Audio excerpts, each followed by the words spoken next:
एक किसान था। उसके दो बेटे थे। वो बहुत निकम्मे और आलसी थे। वो अपने पिताजी के काम काज में बिल्कुल मदद नहीं करते थे और उसकी मदद करने की बजाय वो इधर उधर घूमते फिरते थे। किसान को अपने बेटों की बहुत फिक्र थी और वो सोचता था, क्या करूं, कुछ समझ नहीं आ रहा। मैं तो अपने दोनों लड़कों से तंग आ चुका हूँ। मैं समझता था दोनों बेटे मेरे काम आएंगे, बुढ़ापे में मेरा मदद करेंगे और सहारा बनेंगे। भगवान इनको बुद्धि दे। मेरे मरने के बाद क्या होगा इनका। एक दिन किसान की हालत बहुत गंभीर थी। वो मरने के करीब था।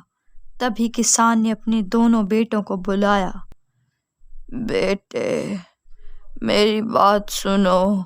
तुम दोनों मेरी बात नहीं मानते। मेरी बात ध्यान से सुनो।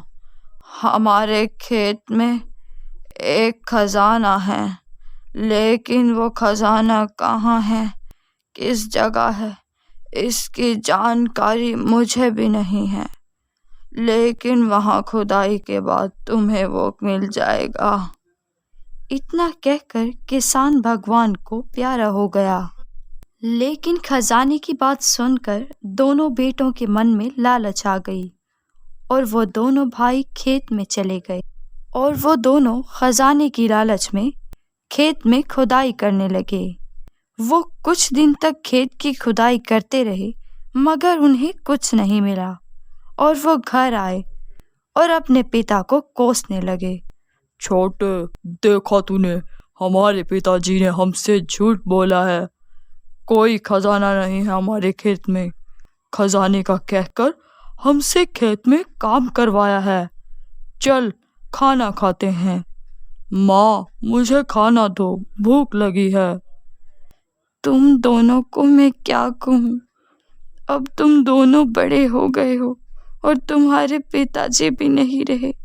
अब तुम दोनों खेत में काम करोगे। चलो, जो मैं कह रही हूँ अब वो करना। रुको, मैं खाना लेकर आती हूँ। फिर वो दोनों भाई खेत में काम करने लगे।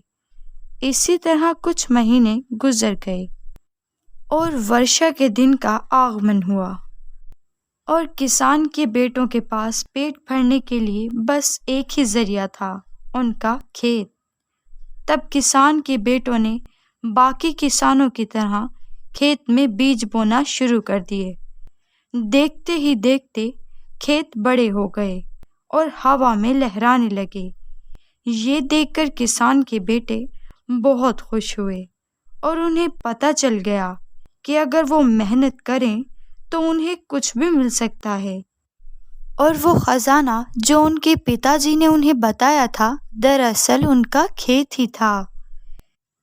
इस कहानी से हमें ये सबक मिलता है कि हमें किसी खजाने की तलाश को छोड़कर मेहनत करनी चाहिए और जो कुछ हमारे पास है उसे हमें खजाना बनाने की कोशिश करनी चाहिए, बजाय इसके कि हम खजाने की तलाश करें।